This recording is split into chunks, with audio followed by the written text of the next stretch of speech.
Hi guys, happy Monday. Happy Movement Monday. This is my weekly Monday movement video from me, Coach Allie. Thank you so much for joining tonight. I'm going to go over, per some requests, some injury prevention drills that you could do to release your IT band, which is a bunch of thick fascia on the side of your leg. Release, tension in your hip flexor region, your TFL, tensor fasciae latae, the muscle and kind of like where the IT band inserts, and it also inserts in your tibia, closer going down to your shin, and how to release, your quad, hip flexors, and then a few movements that you could do daily to release your hip flexors and your quads, and how to properly foam roll everything. And also how to know which foam roller to get. So let's start with the first things first. So the IT band, for you runners on here, and for all of you guys, thank you for joining for Movement Monday. I hope you all had a great day. That thick band that is on, basically runs down the side of your quad, you could basically see it. It's just like a thick band. It's a bunch of muscle fascia, and it's you can't roll on it because when you have IT band syndrome, it's usually pulling from your knee or your hip or somewhere else in your lower back, maybe.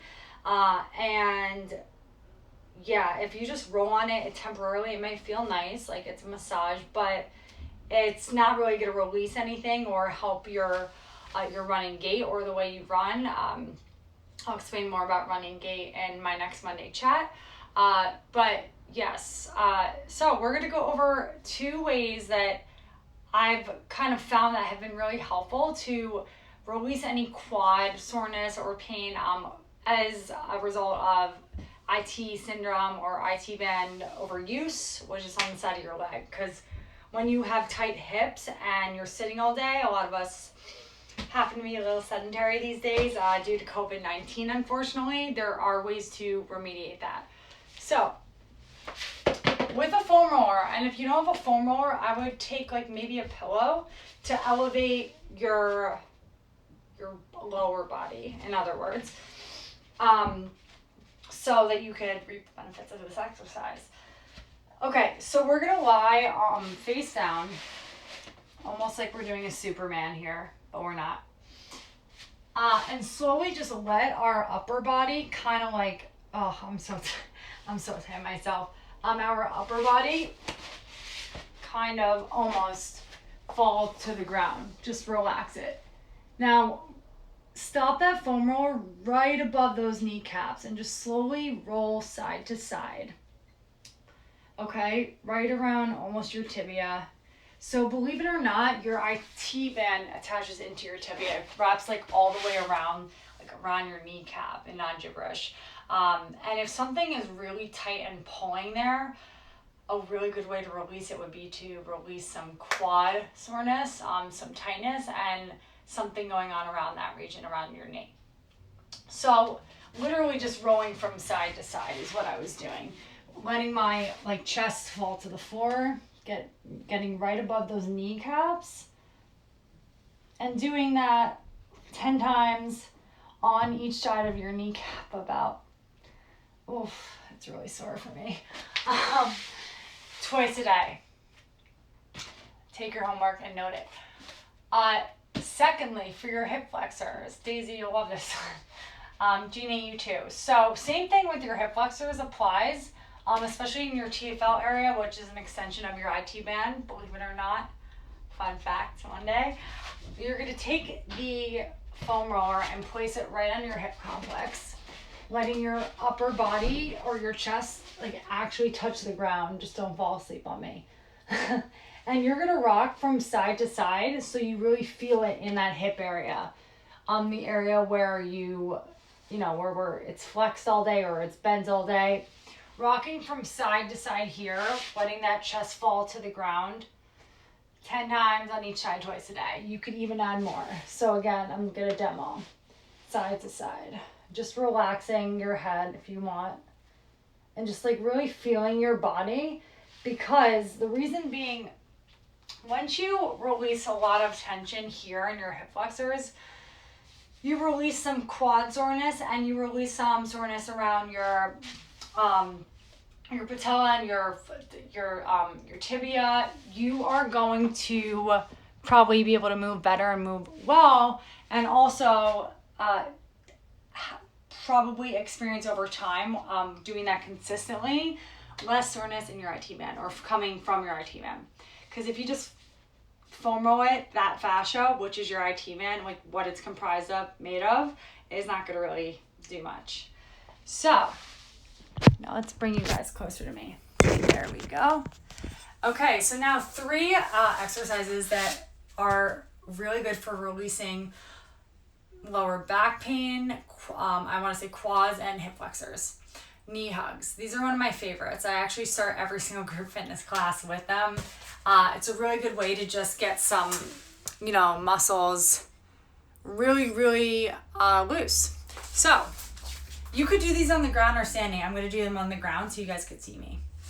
So if we're here, the resting leg, you're going to make a 90-degree angle between your calf and your hamstring, and you're going to pull the other leg or knee closer to your body. I'm going to turn my phone off. There we go. So you're doing this. We're bringing our knees, our other leg is up, 90-degree angle right here.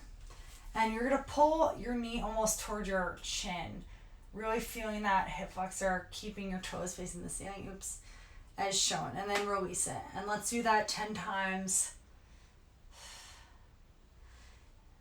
3. You could even go further. This actually can alleviate lower back pain, believe it or not, because if your hip flexors are super tight and something is overcompensating in the front part of your body, and let's just say, it's like pulling you forward like this, your lumbar spine is going to or your back is going to try to round, and it's not supposed to do that. We're supposed to have perfect posture with our shoulder blades kissing each other or high-fiving, right? Okay, then we're going to do that with the other leg. So you guys, homework, 10 times pulling and releasing, almost like PNF stretching, active release stretching. I inhale when I pull my knee towards my chin, and exhale when I'm releasing it. So I would do 10 times on my left foot.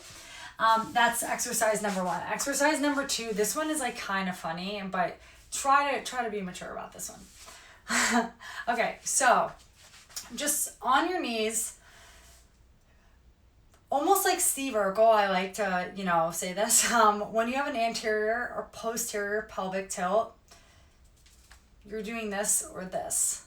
But actually practicing the anterior and the posterior, it helps you to extend and flex your hip flexors, but also to get that pelvic region moving, TFL moving, and also to kind of loosen up the muscles around your lower back so that you're able to move better. And to running gait, which I'm going to go more in depth to again next week, when this area is a little looser, first of all, especially if you're working your back area, you will be evened out and you'll have a better range of motion, because if your hip is really tight and your quad is in charge of flexing your hip, you might be able to have a better range of motion by moving better once this is a little broken up, the muscle fascia that is, rather than if it was really tight.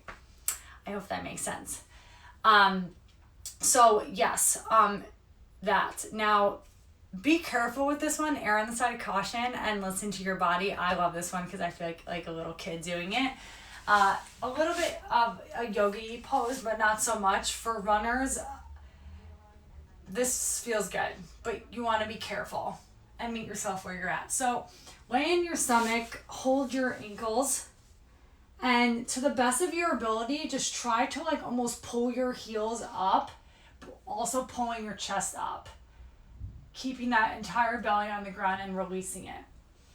And as you do that, try to almost make a straddle with both thighs and do the same thing so you can hit all angles of your hip flexors. Because once you widen this, you're going to kind of feel maybe the outer sides, definitely your TFL, which falls right here.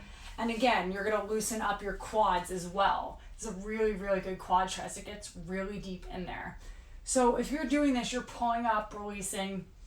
I would exhale on the pull up, inhale, pulling down, 10 times, twice a day or 20 times if you want, that's fine. And then going right to a quad foam rolling like session. You would foam roll each quad for like 2 minutes, twice a day. So, and then get into your TFL hip flexor right after that.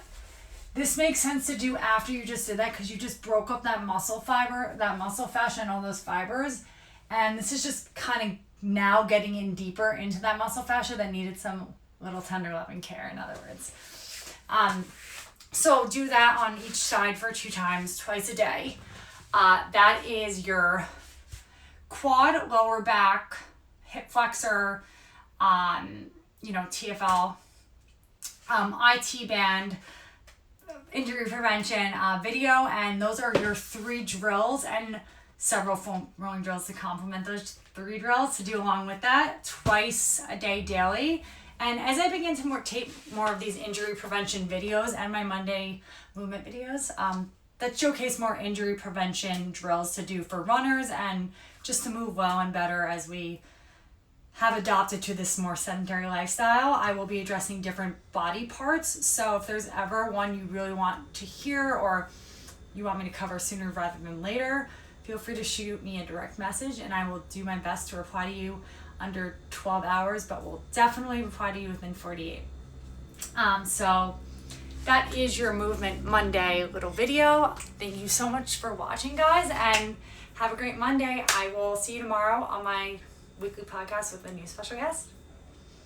Get some rest and I will see you next week. Thanks for watching. Have fun doing your new drills. Let's go, guys. Injury free for life.